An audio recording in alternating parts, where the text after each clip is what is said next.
Otra vez estamos aquí en la presencia de Dios y estamos complacidos de estar con Él y de que Él esté con nosotros, con la seguridad del que el Señor está en nuestras vidas. Sean bienvenidos a esta transmisión, a este culto que elevamos al Señor con todo el corazón y toda la alegría. Un culto esperanzador, en donde depositamos toda nuestra confianza en el Dios Altísimo. En verdad nos alegra que nos acompañes en esta hora y estamos seguros que será de gran bendición para todos nosotros, porque la presencia de Dios ha de inundarnos y la presencia de Dios, que siempre trae paz, será efectiva en esta ocasión. Mi amado, mi amada, en esta hora te invito a que tengamos una oración por nuestra ciudad, que ha sido golpeada en esta semana duramente, pero estamos confiados que en el Señor haremos proezas y Dios nos llevará adelante como ciudad, ¿verdad? Como ciudad, y todos respetando la normatividad que el Estado nos ha direccionado. Oramos. Señor eterno, gracias te damos por todas tus maravillas y todos tus cuidados, por tu protección. Gracias, Señor, por cuidarnos, por estar a nuestro lado día tras día, momento tras momento. Gracias, Señor, porque hoy podemos disfrutar de ti y de manera virtual de nuestros hermanos en Cristo. Gracias por darnos tu Espíritu Santo. Gracias, Señor, por darnos tu palabra. Gracias por darnos tu salvación eterna. Gracias, Señor, por cuidarnos día tras día. Hoy, Señor, clamamos por nuestra ciudad.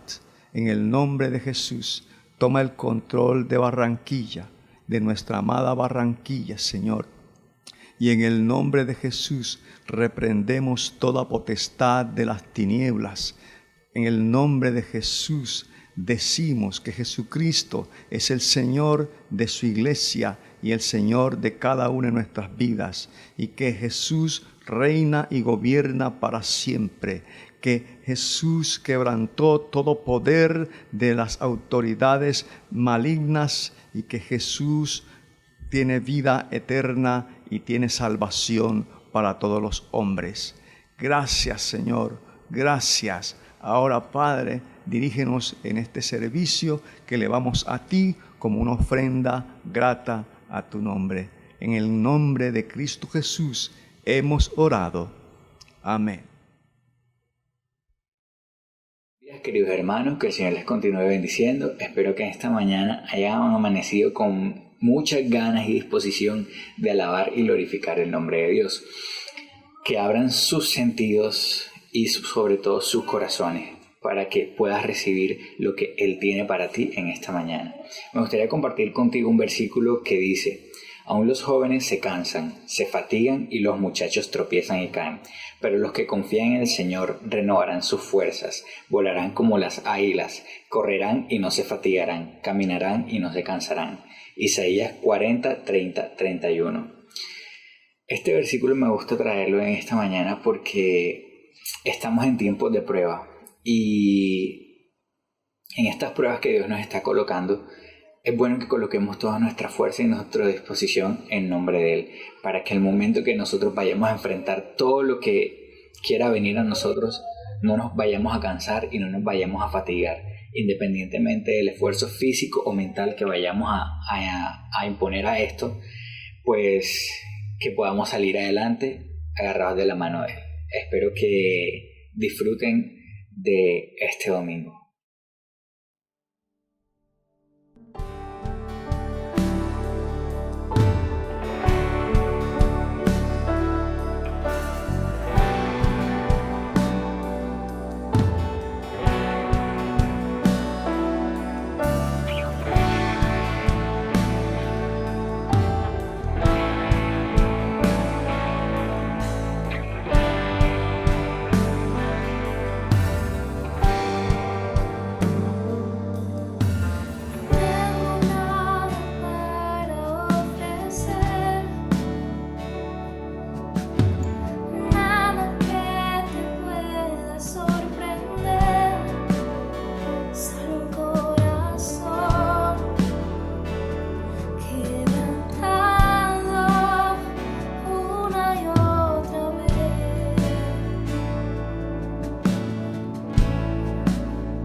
multitud de errores, me inclino ante ti.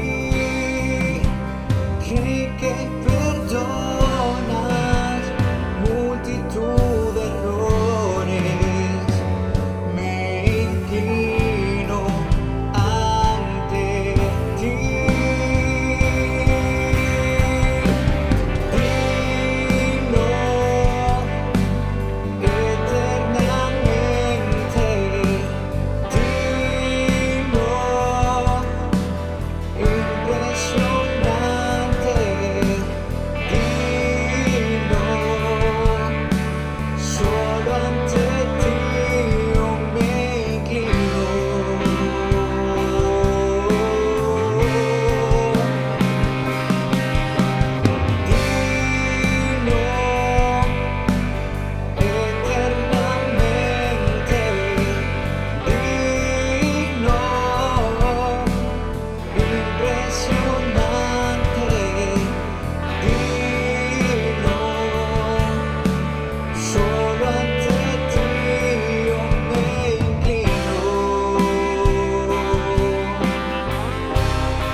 Eternamente digno, impresionante, digno, solo ante ti yo me inclino.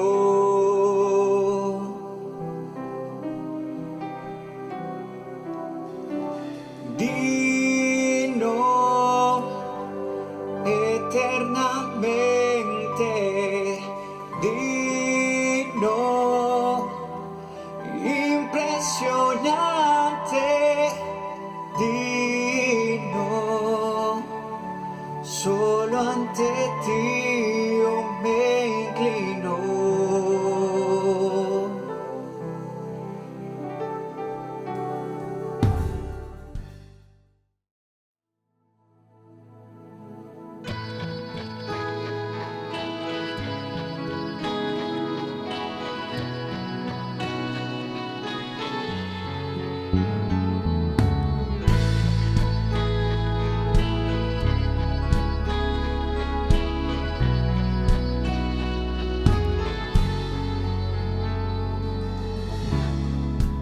Es mi delicia estar en tu casa.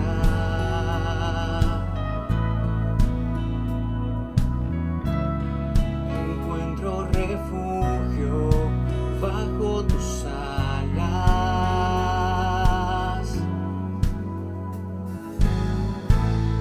Dichosos se alaban los que contemplan tu gloria, tu gloria. Anhelo, deseo, me muero por estar contigo, te busco, hoy ruego permanecer toda mi vida aquí.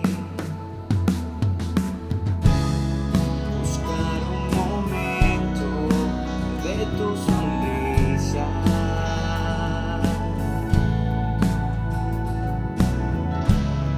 Vale más que un tesoro, más que una vida.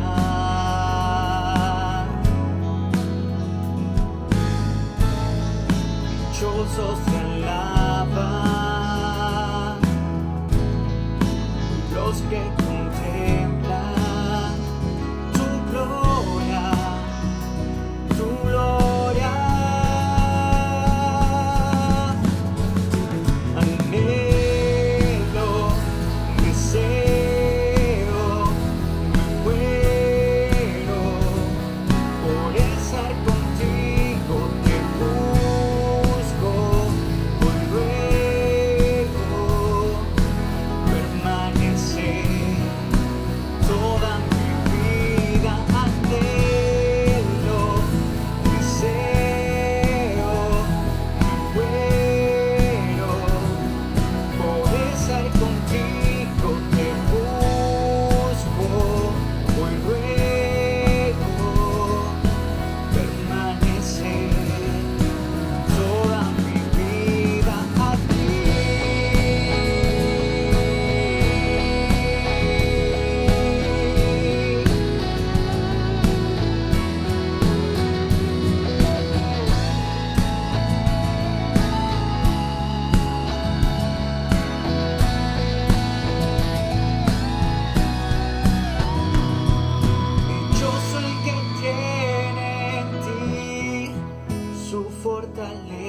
fuerza.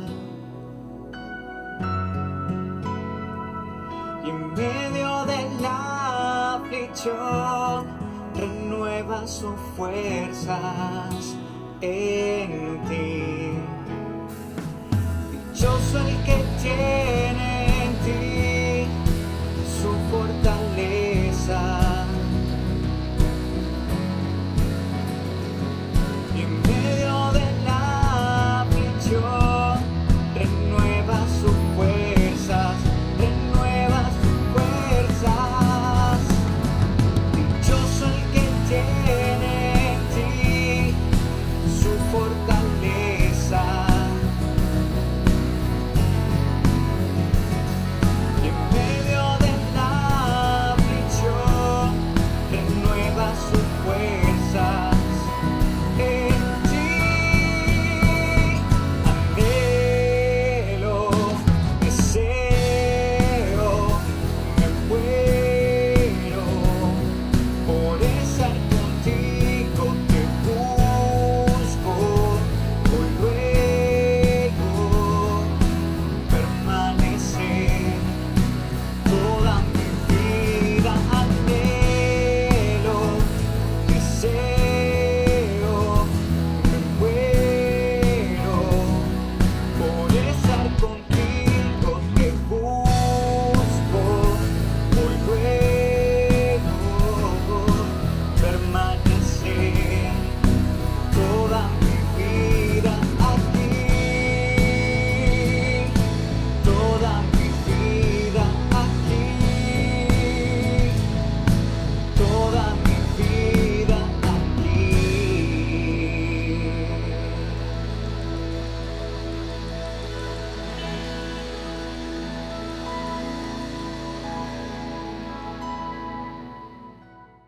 Qué alabanza más hermosa, qué alabanza que nos pone a disfrutar de la presencia del Señor.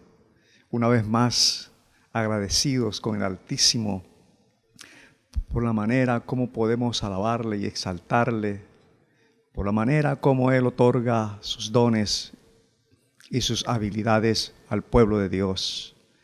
Qué bueno que alabamos al Señor con todo el corazón. Y en esta hora también vamos a meditar la palabra del Señor. Esta palabra maravillosa que, como bien dice ella misma, no vuelve al Señor vacía. Esta vez vamos a hablar de cambios. Cambios. Sí, vamos a hablar de cambios necesarios. Y es una serie corta. Confieso que este título lo copié del título, valga la redundancia, de un libro, pero el contenido de la predicación no tiene mucho que ver con el contenido del libro. Y el primer cambio que quiero exponer es el cambio personal. Luego hablaremos del cambio con relación a mi relación con el Señor. Y el último mensaje será cambios en las relaciones interpersonales. Por ello, esto de los cambios necesarios, es importante que en este tiempo de cambio cada uno también lo podamos implementar. Y quiero que vayamos a la palabra del Señor. En la palabra del Señor, en el libro de Romanos capítulo 12, versos 1 y 2. Es un texto suficientemente conocido por la mayoría de nosotros, y dice en esta versión: por tanto, hermanos, tomando en cuenta la misericordia de Dios, les ruego que cada uno de ustedes, en adoración espiritual, ofrezca su cuerpo como un sacrificio vivo, santo y agradable a Dios. No se amolden al mundo actual, sino sean transformados mediante la renovación de su mente. Así podrán comprobar cuál es la voluntad de Dios, buena, agradable y perfecta. Noten que el texto nos habla de cambio, y es lo que en esta mañana quisiera enfocar: los cambios personales. Sin lugar a duda, el primer cambio en el cual estoy llamado como persona a procurar es el cambio personal. Y la gran mayoría de nosotros ya sabe que partiendo del cambio personal es cuando podemos entonces realizar otros cambios necesarios, otros cambios en otras esferas de nuestra vida. Es bueno aclarar que al abordar este primer cambio, que es el cambio personal, no estamos contemplando todos los cambios posibles en una persona. No, una predicación, por supuesto que no alcanzaría a abordar todos los cambios posibles en la vida de una persona. Sin embargo, quiero hablar básicamente en esta primera instancia de dos cambios que son determinantes para el resto de la vida de una persona mientras viva aquí en la tierra. Los dos cambios a los que me refiero son el cambio profundo, el cambio espiritual, en primer lugar, y consecuentemente el cambio en la manera de pensar como segundo aspecto. Habiendo hecho esta aclaración, entonces vamos a ocuparnos de lo que es el cambio espiritual, el cambio en la condición espiritual.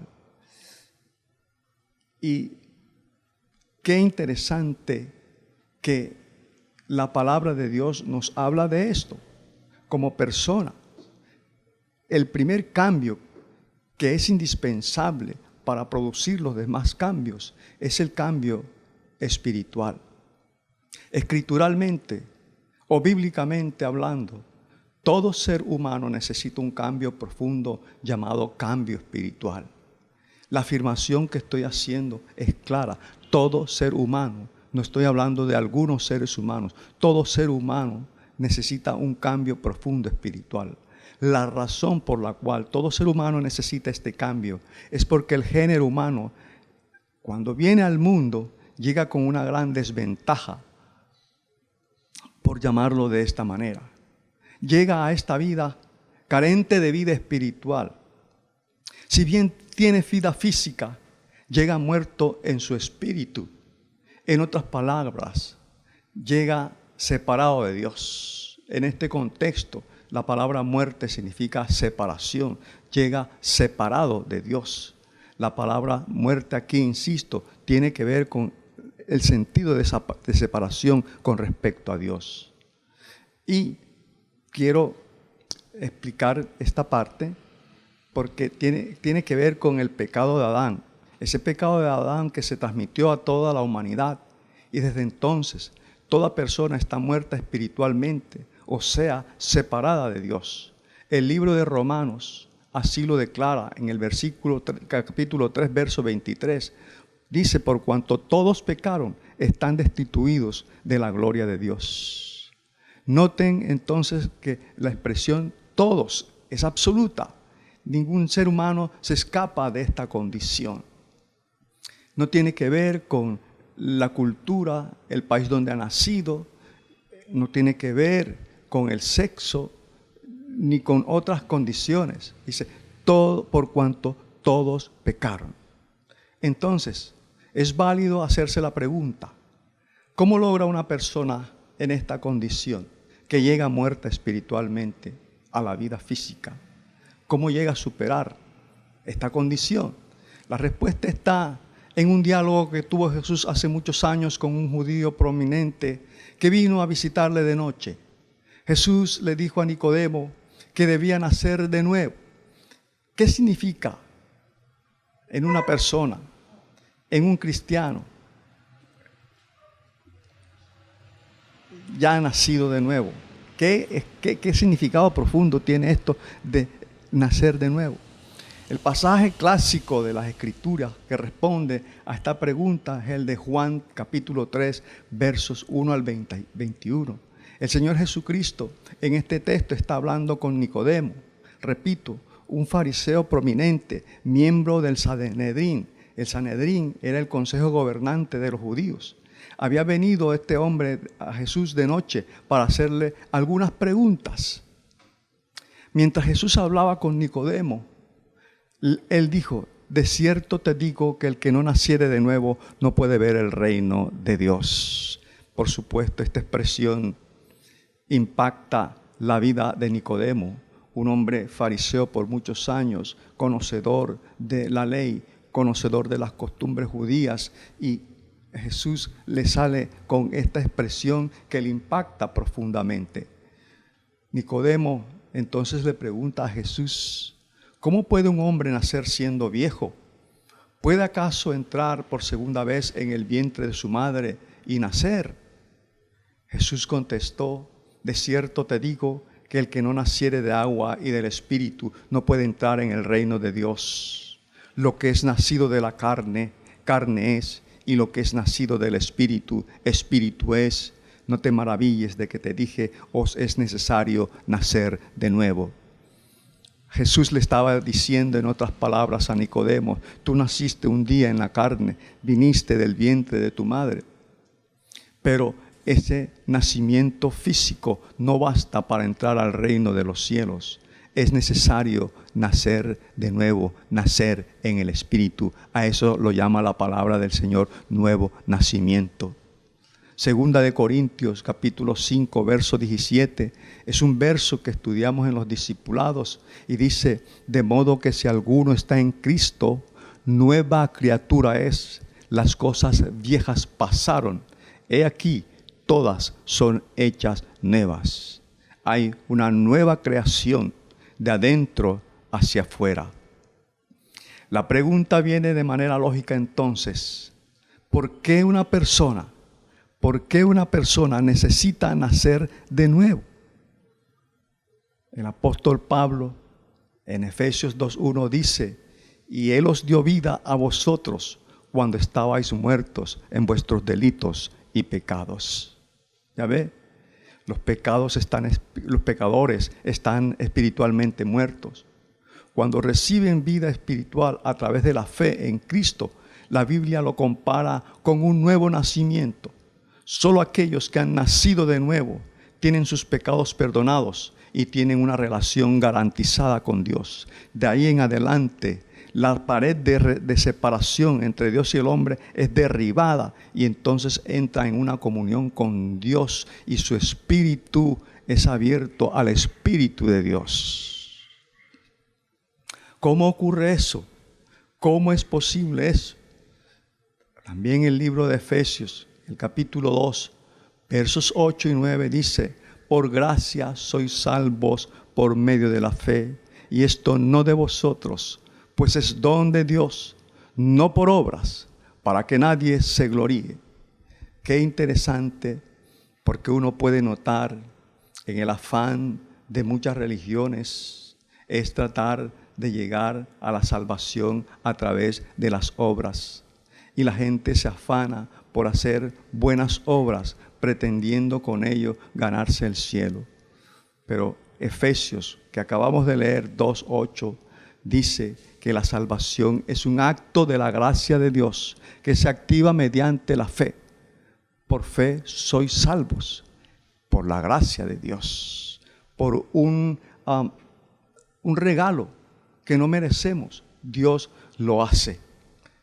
Entonces, cuando uno es salvo, la persona que es salva, la persona que ha nacido de nuevo, ha sido entonces renovada espiritualmente y ahora es hijo de Dios por el derecho de este nuevo nacimiento. Así como el nacimiento físico te otorga el derecho de pertenecer a una familia, el nacimiento espiritual te otorga el derecho de ser de la familia de Dios y pertenecer a Dios. Amén. Confiar en Jesucristo, en aquel quien pagó el castigo del pecado al morir en la cruz, es lo que significa nacer de nuevo, nacer espiritualmente. La palabra, una vez más, te lo recuerda en 2 Corintios 5:17, de modo que si alguno está en Cristo, nueva criatura es. Si nunca has confiado en el Señor Jesucristo como tu Salvador, en esta hora considerarías dar lugar al Espíritu Santo mientras Él habla a tu corazón. Tú necesitas nacer de nuevo. ¿Harías la oración de arrepentimiento para así volver hoy a nacer de nuevo, para que hoy puedas nacer de nuevo. La palabra de Dios dice: mas a todos los que le recibieron, a los que creen en su nombre, les dio potestad de ser hechos hijos de Dios, los cuales no son engendrados de sangre, ni de voluntad de carne, ni voluntad de varón, sino engendrados de Dios. Juan capítulo 1, versos 12 y 13. Hoy te invito a que nazcas de nuevo en un acto de fe, creyendo al Dios maravilloso, para que comience el cambio profundo en tu vida y seas una nueva persona. Si tú deseas aceptar a Jesucristo como Salvador en esta hora y nacer de nuevo, yo te presento una oración sencilla. Y quiero recordarte que hacer esta oración o cualquier otra no es la que te va a salvar. Es solamente el confiar en Jesucristo lo que puede librarte del pecado. Esta oración es simplemente un modelo, un mecanismo, una manera de expresar a Dios tu fe en Él y agradecerle por proveerte la salvación. Ora conmigo en esta hora.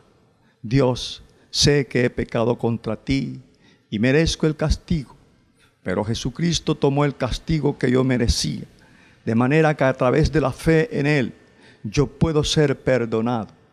Me aparto de mi pecado y pongo mi confianza en ti para salvación.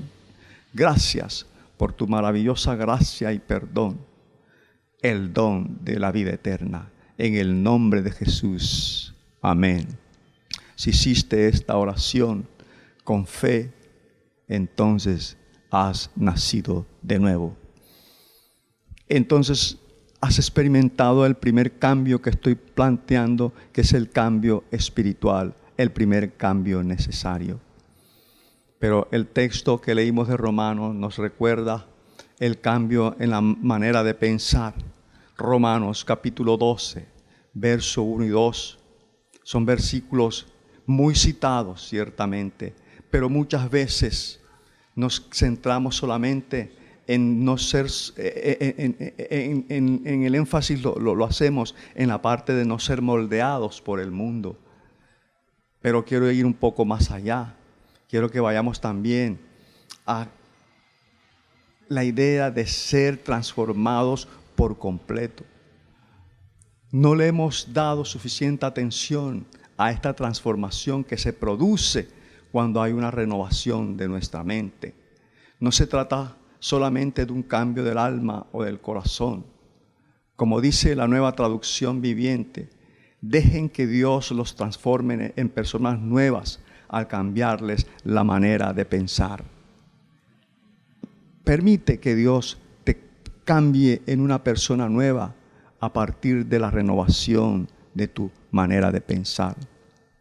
Y qué interesante que la ciencia está apenas ahora logrando entender lo que dice la Biblia, la cual nos enseña lo que es todo aquello que es posible en Jesucristo. Y mire, quiero hablarles un poquito acerca de cambios en el cerebro, cambios cerebrales, de acuerdo con la Asociación Nacional de Terapeutas Cognitivos Conductuales de los Estados Unidos. La terapia cognitiva conductual se basa en la idea de que nuestras conductas y nuestros sentimientos son creados por pensamientos, no por factores externos como las personas, las situaciones y los acontecimientos. El beneficio de esta verdad es que podemos cambiar nuestra manera de pensar y sentirnos mejor, aunque la situación no cambie. Eso me hace acordar la experiencia que les he hablado en muchas ocasiones de Viktor Frankl en los campos de concentración. En vez de vivir a merced de fuerzas externas, tenemos una opción, y la manera más eficaz, óigase bien, la manera más eficaz de modificar nuestras conductas y patrones emocionales habituales es dejar que Dios cambie nuestra manera de pensar. En ese cambio, cuando Dios cambia nuestra manera de pensar, entonces va a cambiar toda nuestra existencia. Además de las ciencias sociales, Las ciencias físicas apoyan fuertemente cada vez más este concepto. La idea ha transformado nuestro entendimiento de la aceptación del cerebro, de cambiar por medio de la neuroplasticidad, pues nuestro cerebro es moldeable mucho más allá de la infancia. Por mucho tiempo se creyó que solamente en la infancia el cerebro podía ser cambiado. No, mucho más de la infancia el cerebro sigue cambiando, lo que quiere decir que puede cambiar más y más a lo largo de toda nuestra vida. Gracias a la neuroplasticidad, cambiar nuestros pensamientos, así como nuestras conductas y experiencias, nos llevan a formar nuevas conexiones que técnicamente se llaman conexiones sinápticas, a fortalecer las ya existentes y a debilitar otras. Estas conexiones nuevas y modificadas dan como resultado cambios en nuestra conducta. En su libro Software, que significa moldeable, el doctor Merzenich escribe: así como es posible desarrollar una habilidad como silbar, hacer piruetas, identificar centros de aves, cantar, tocar el piano, las rutas neurales responsables de la realización exitosa de esta nueva habilidad se vuelven más fuertes, rápidas, fiables y eficaces o más especializadas.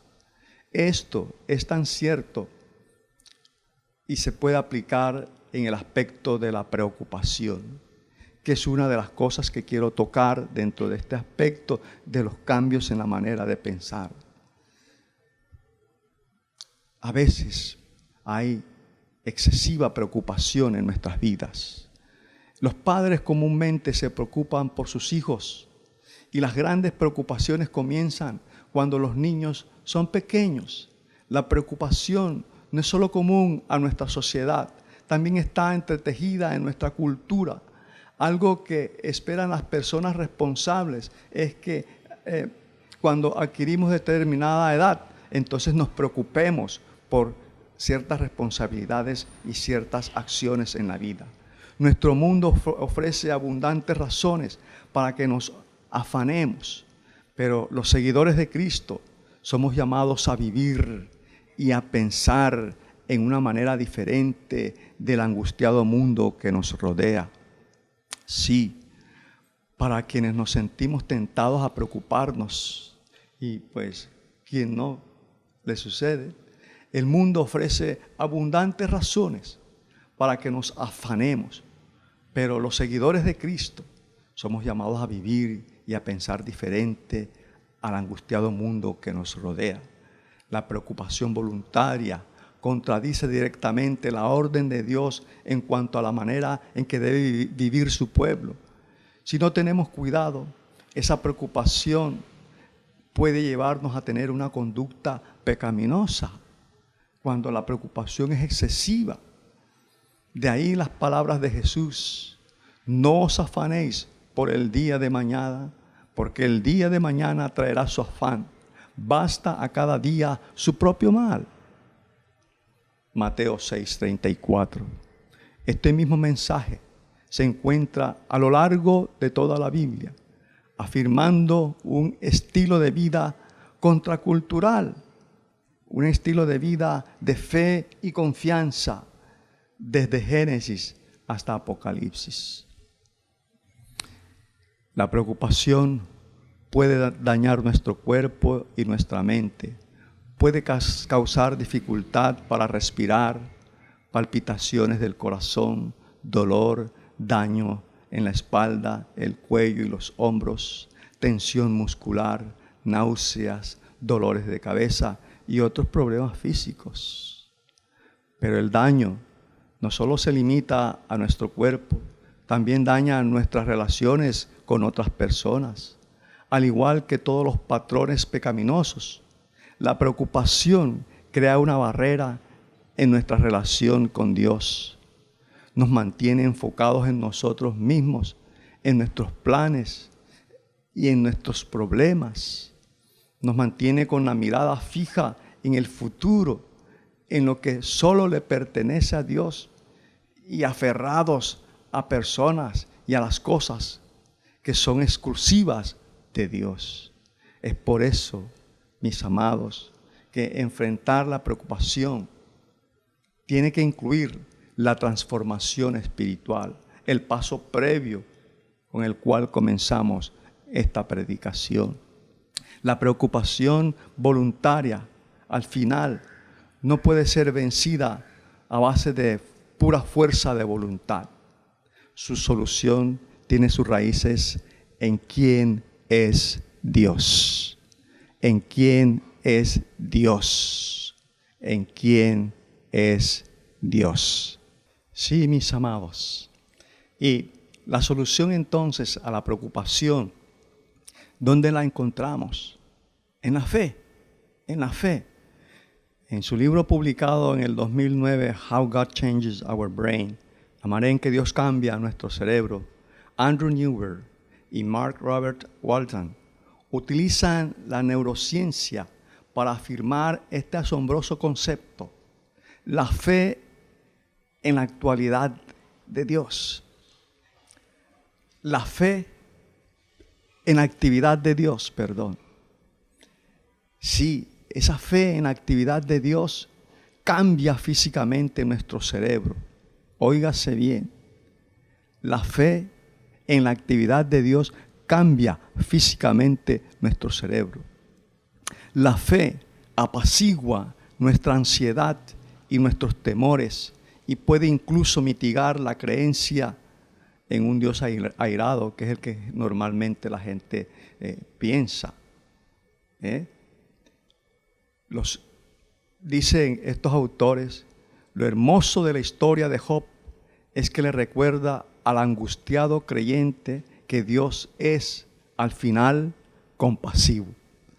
Y desde la perspectiva de la medicina y la neurociencia, la compasión puede sanar el cuerpo y también el alma. Aleluya. Cambiar la preocupación significa cambiar lo que creemos acerca de Dios y acerca de nosotros mismos. El descubrimiento de la neuroplasticidad es una afirmación asombrosa de la convicción cristiana de permitir que Dios nos transforme mediante la renovación de nuestra mente. Esta convicción afirma también el poder de cambio cognitivo, cómo Dios puede cambiar todo lo que somos. El Señor Jesús mismo habló de esta verdadera fuente de nuestra conducta cuando le dijo a sus discípulos, ¿no entendéis que todo lo que entra en la boca va al vientre y es echado en la letrina?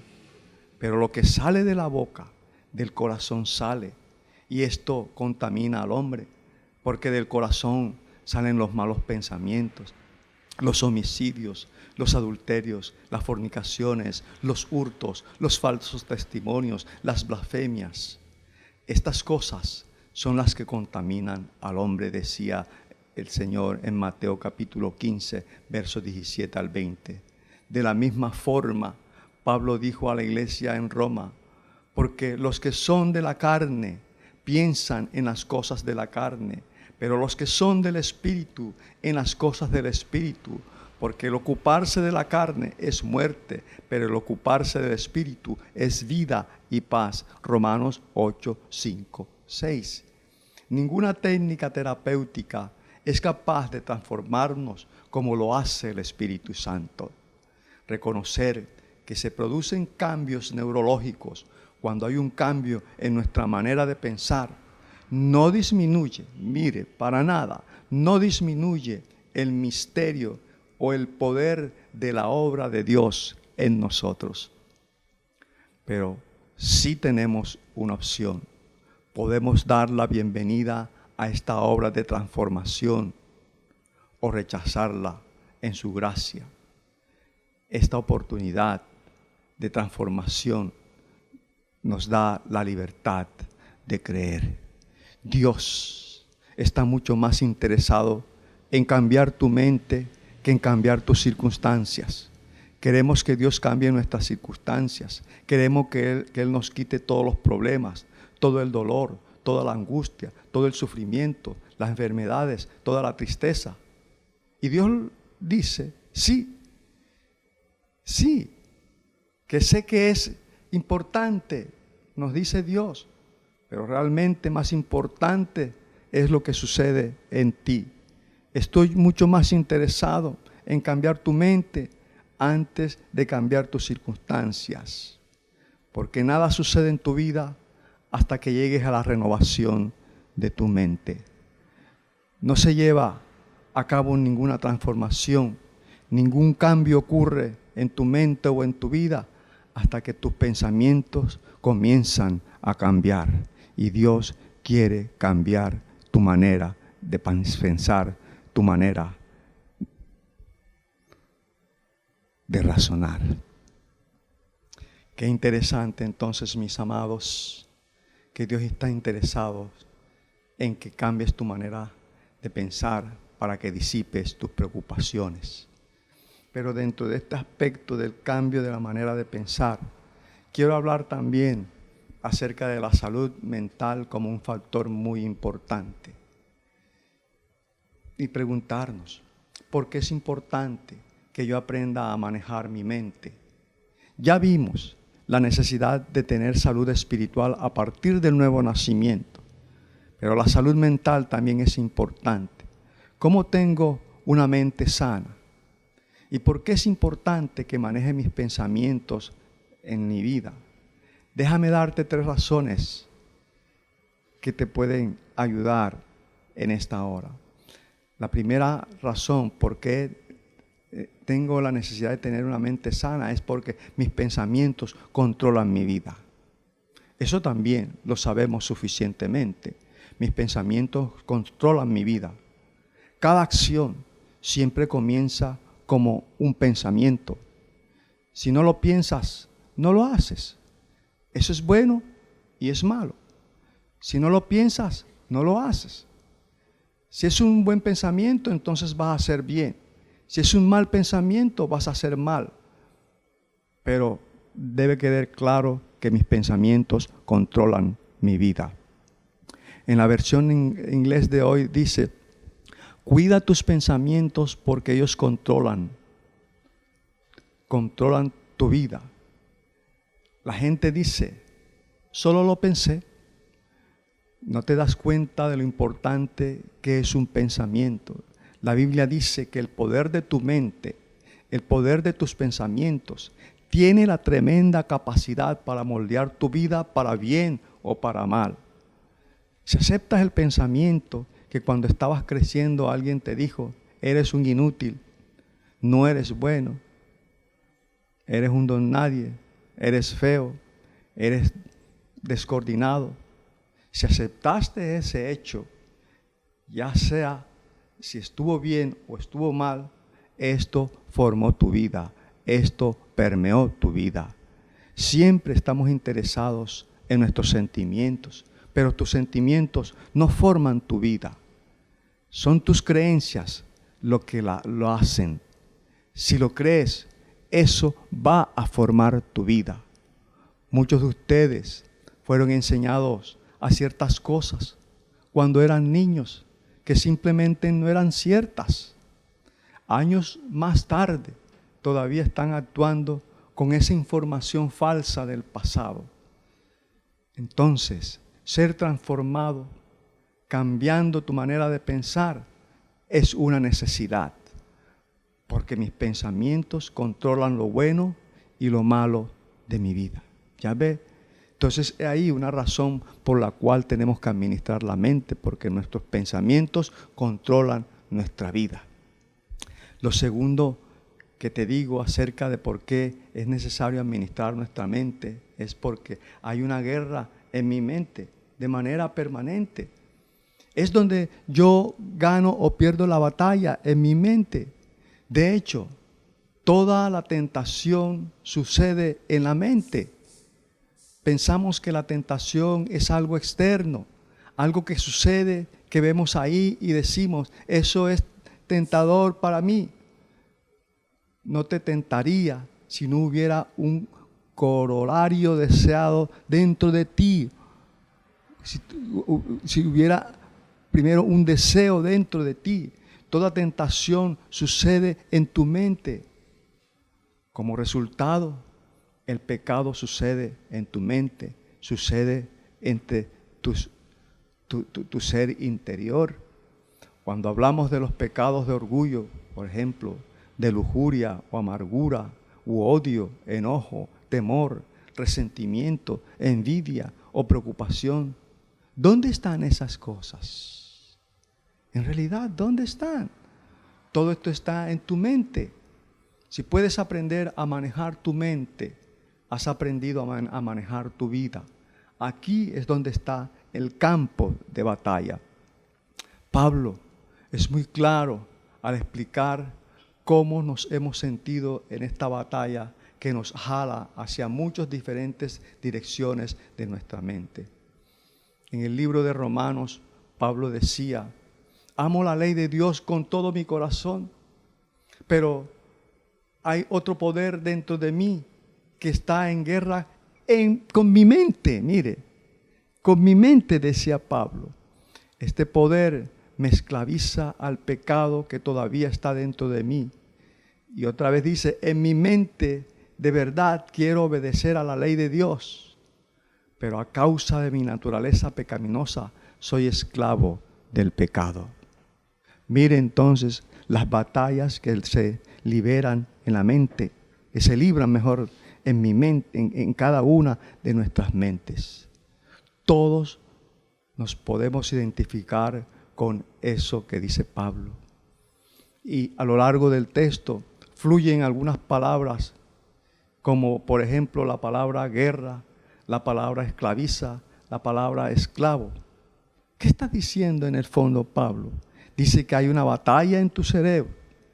Es una de las razones por las que estás mentalmente fatigado, porque hay una batalla en el cerebro y es casi las 24 horas del día. A veces estás consciente de esta batalla y a veces estás inconsciente de esa batalla, pero está pasando en tu vida y es muy probable que en este instante esté pasando en tu vida. Y la razón por la cual esta batalla está sucediendo en tu cerebro y te está debilitando es porque es muy intensa. Y la razón del poder porque es tan intensa es porque tu cerebro, tu mente, es tu mayor activo. Y Satanás quiere controlar tu mente. El mundo quiere controlar tu mente. Hay una batalla por conquistar lo que piensas. ¿Por qué? Porque lo que atrae tu atención te apresa, te atrapa. Aquello que atrae tu atención te atrapa, te apresa. Así que necesitas administrar la mente porque tus pensamientos controlan tu vida, porque tu mente es tu campo de batalla para el pecado y para la tentación. Y lo tercero que quiero decir con respecto a administrar la mente es porque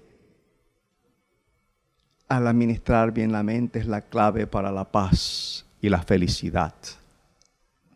Porque la administración de mi mente es en realidad la llave para la paz y clave de la felicidad. Una mente no administrada conduce a la tensión. Una mente administrada conduce a la tranquilidad. La mente no administrada conduce a la presión. Una mente administrada conduce a la paz. Una mente no administrada conduce al conflicto y al caos. Una mente administrada conduce a la confianza. Una mente no administrada conduce al estrés.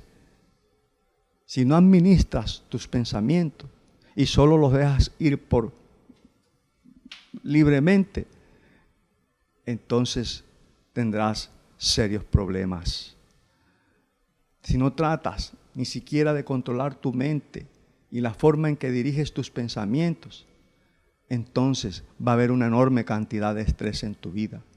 Pero una mente administrada lleva la fuerza y te conduce a la seguridad y a la serenidad. ¿Ve? ¿Puedes creer eso, mi amado? Especialmente porque Dios está de tu lado. La Biblia lo dice así: permitir que la naturaleza pecaminosa les controle la mente lleva a la muerte. Eso lo dice la palabra del Señor. Entonces, mis amados, la muerte que es contraria a la vida, pero permitir que el Espíritu les controle la mente lleva a la vida y a la paz. ¿Por qué vas a dejar que controle tu mente? ¿A quién le vas a permitir que controle tu mente? Y finalmente quisiera compartir brevemente 3 decisiones diarias para una mente saludable. 3 decisiones que debes tomar diariamente para tener una mente saludable.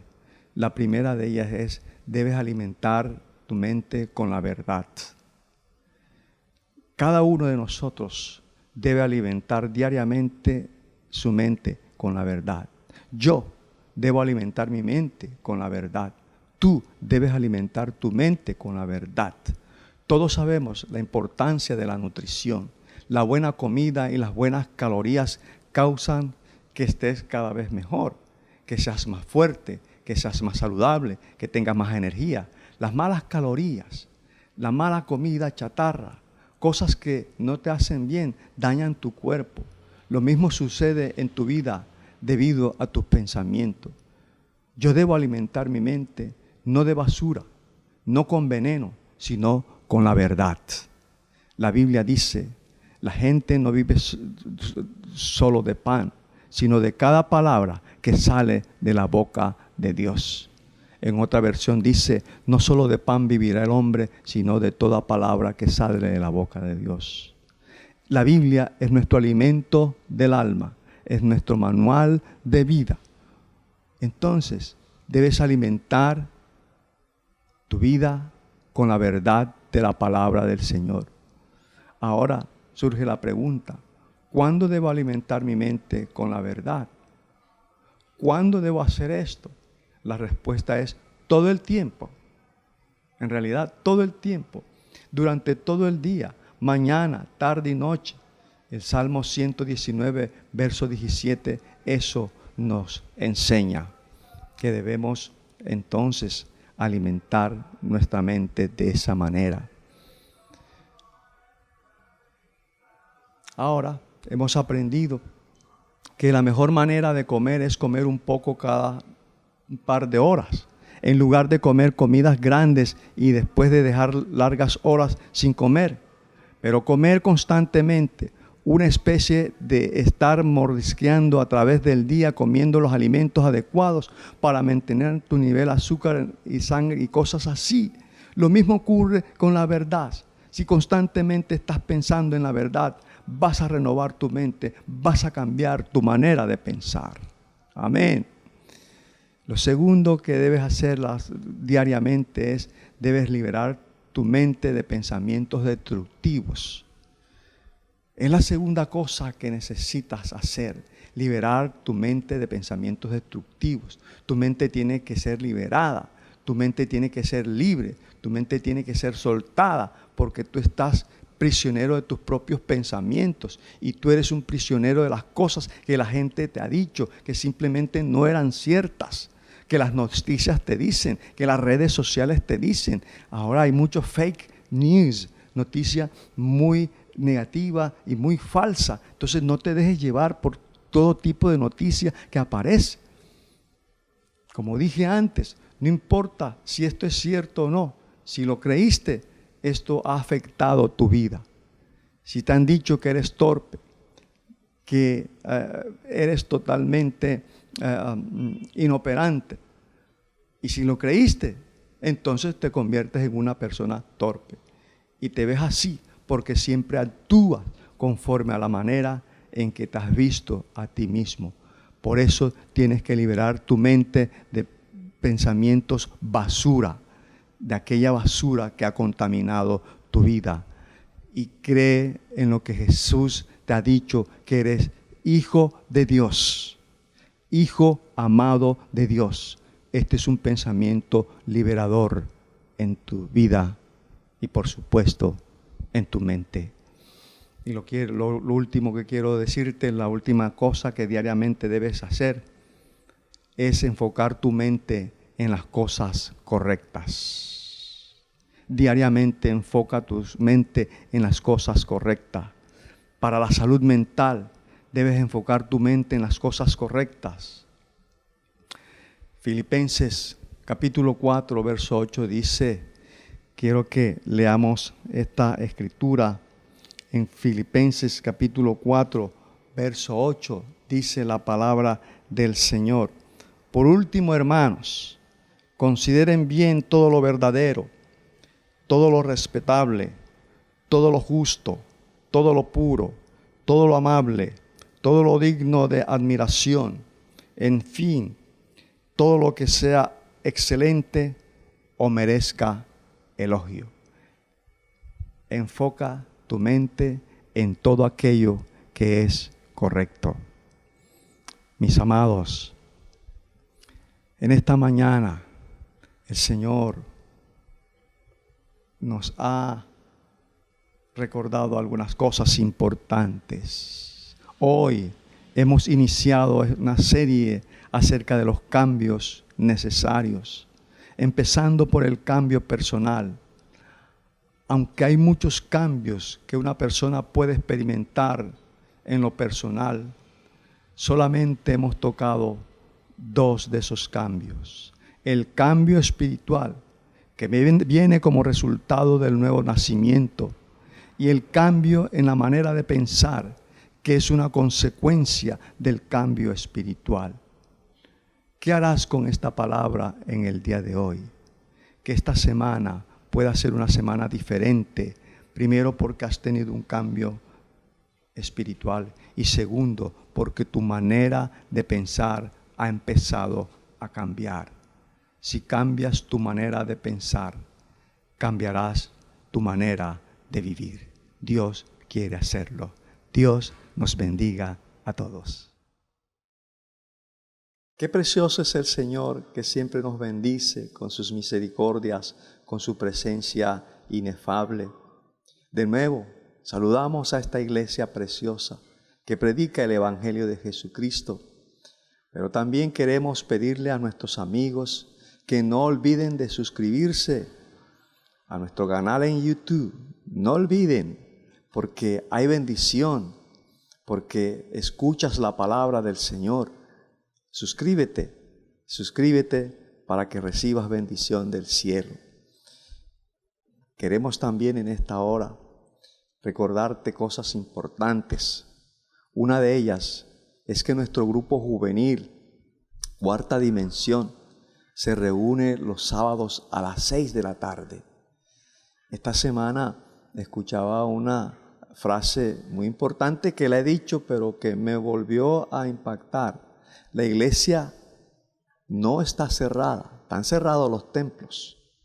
Entonces, Cuarta Dimensión, que es iglesia, no ha cerrado sus actividades ni su propósito. Seguimos reuniéndonos a las 6 de la tarde. Y hay algo también, un avance importante. Los jóvenes han creado una emisora para la iglesia y para la ciudad. En ella estamos predicando la palabra del Señor. Conéctate a esta emisora que será y es de gran bendición para todos. Queremos también recordar en este momento la reunión que tenemos los días miércoles de 7 a 8, reunión de oración a través de la aplicación Zoom. Y los sábados también de 7 a 8 de la mañana nos reunimos para orar al Señor, para interceder por este mundo, para pedir que las almas se salven. Amados, en verdad los quiero estimular a que participemos más de la oración. Participemos más de la oración. La oración es la clave. Una iglesia que ora es una iglesia con poder. El día miércoles también, en las horas de la tarde, a las 6 de la tarde, se reúnen los grupos familiares a través de sus líderes. Los líderes de grupos familiares nos reunimos allí para meditar la palabra de Dios, para reflexionar acerca del CAMI que vamos a predicar los días jueves, viernes y sábado. Iglesia, estamos en movimiento. También estamos estimulando a que se inscriban en las clases de escuela ministerial. La escuela ministerial prepara a los obreros para el trabajo en la obra del Señor. Si tú quieres trabajar para el Señor, inscríbete en la escuela ministerial. También queremos recordar la canasta de amor. Ya vamos para la tercera entrega de canastas de amor. Estamos recolectando fondos, pero para esto se necesita que nosotros podamos ofrendar y diezmar. ¿Ve? Entonces, porque hay gente que nos necesita, gente que ha perdido sus trabajos, gente que necesitan la ayuda nuestra en este momento. No seamos entonces, perdón que diga esta expresión, ciegos a la necesidad de otros. Jesús dijo: por cuanto lo hicisteis a uno de estos mis pequeñitos, a mí lo hicisteis. Dios nos bendiga a todos.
Gracia hay cuando paso por el fuego. Abres camino donde no lo hay. Al recordar lo que has hecho en mí, lo que un día fui, lo que recorrí, sé que a mi lado siempre estás.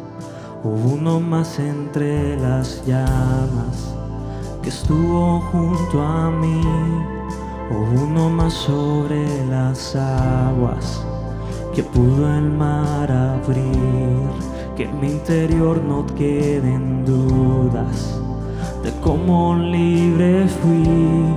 Hay una cruz que muestra el precio que Jesús pagó por mí. Hay uno más entre las llamas.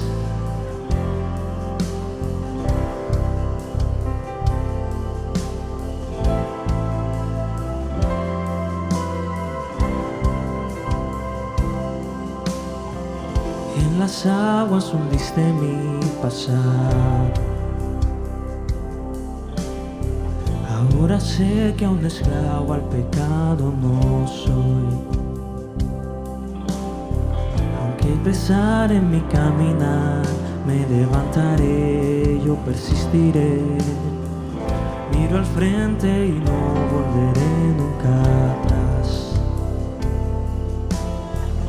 Yo sé que a mi lado siempre estás. Hay uno más entre las llamas que está hoy junto a mí. Hay uno más sobre las aguas que puede el mar abrir. Que en mi interior no queden dudas de cómo libre fui.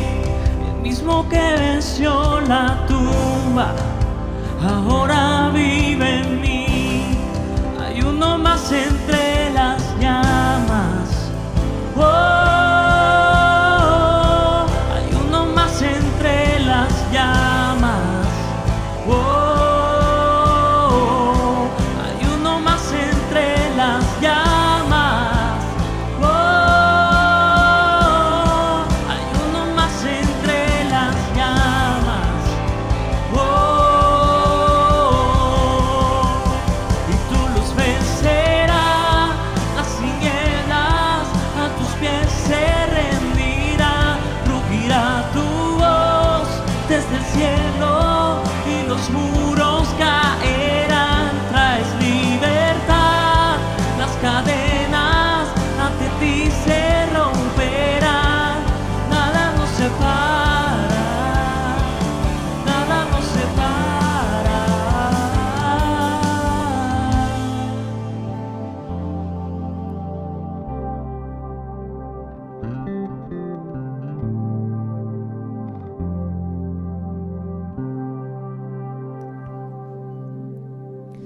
No hay nombre igual al nombre de Cristo, el que fue, el que es y por siempre será. Aunque no sepa lo que vendrá, sé que tu verdad nunca fallará. Yo sé que a mi lado siempre estás. Yo sé que a mi lado siempre estás. Habrá uno más entre las llamas que va a estar junto a mí. Habrá uno más sobre las aguas que puede el mar abrir.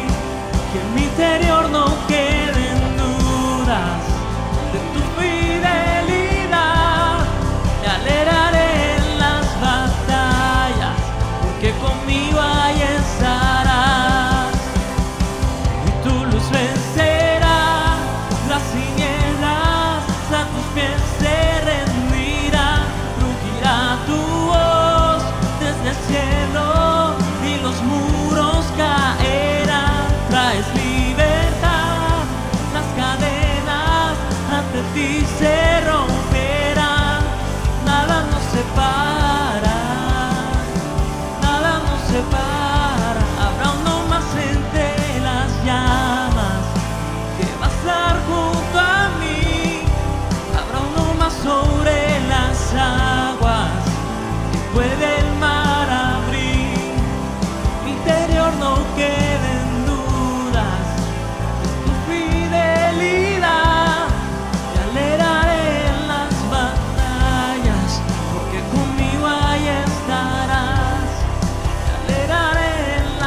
que conmigo ahí estarás.